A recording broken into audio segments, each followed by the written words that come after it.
a gracious loser. I am not a gracious winner. I am a sore winner. I don't believe in participation trophies. I don't believe in tempering my enthusiasm for victory because of political correctness or because of butt hurt. I don't do either of those things. So today's broadcast, I'm going to warn you, it's going to be filled with explicit opinions.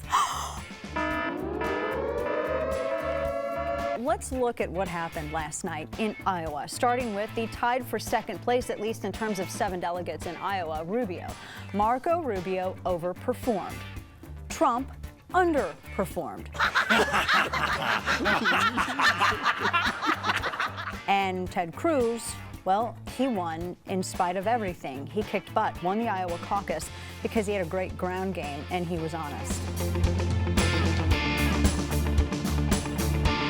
And meanwhile, an exclusive Fox News report says Hillary Clinton's emails contain operational intelligence. Ooh, and her emails have actually endangered lives and named spies. People have gone to jail for lesser offenses.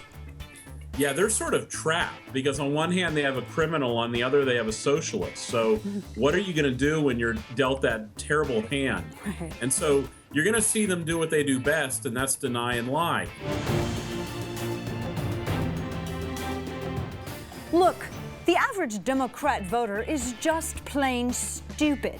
They're easy to manipulate. That's the easy part. I'm going to have to go with Donald Trump. Ooh, we're sorry about that, Dan. That was actually Hillary Clinton. We have a lot more to get into, including this ridiculous story that's been going around with Ben Carson and him needing to go back to Florida for some fresh clothes and a poorly worded press release. Because we can't ask people to go to caucus and vote for a candidate who announced that the high likelihood that he was dropping out. I saw the CNN report. I saw all these others that supported it, and I thought I had an obligation to give people a chance to know. I see a lot of people going off some Twitter propaganda. We got a lot of people who just want to Maidal rage against mainstream media. I think that Trump is saber-rattling for a third-party run. I think he's the chaos candidate, and I really question whether or not he's actually even had a conservative conversion. He likes to say that he wants to beat the hell out of people. Well, so do I. If we can get past the Iowa caucus, then we can start focusing on everything that is going on in New Hampshire. This race is determined by independent voters, which can vote in either primary. 40% of the state's voters are these independent voters. I don't know if they're going to vote for Bernie Sanders. I don't know if they're going to vote for Jeb Bush or John Kasich or Marco Rubio. We don't know, but that's a huge chunk of voters that can go one way or the other. I live and I breathe data. That's what I do. People sleep, I wait. I look at data. I eat it up. Look, I have no life.